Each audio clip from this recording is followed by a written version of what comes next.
اور ہم نے انسان کو اس کے والدین کے ساتھ بھلائی کرنے کا حکم دیا.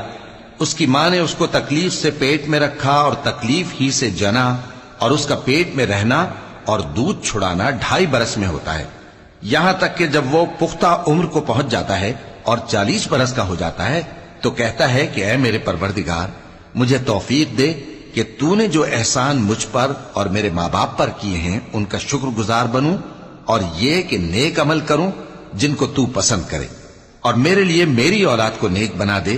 میں تیری طرف رجوع کرتا ہوں اور میں فرما برداروں میں ہوں. یہی لوگ ہیں جن کے اعمال نیک ہم قبول کریں گے اور ان کے گناہوں سے درگزر فرمائیں گے، اور یہی اہل جنت میں ہوں گے. یہ سچا وعدہ ہے جو ان سے کیا جاتا تھا. اور جس شخص نے اپنے ماں باپ سے کہا کہ میں تم سے بیزار ہوں، کیا تم مجھے یہ بتاتے ہو کہ میں زمین سے نکالا جاؤں گا، حالانکہ بہت سی قومیں مجھ سے پہلے گزر چکی ہیں؟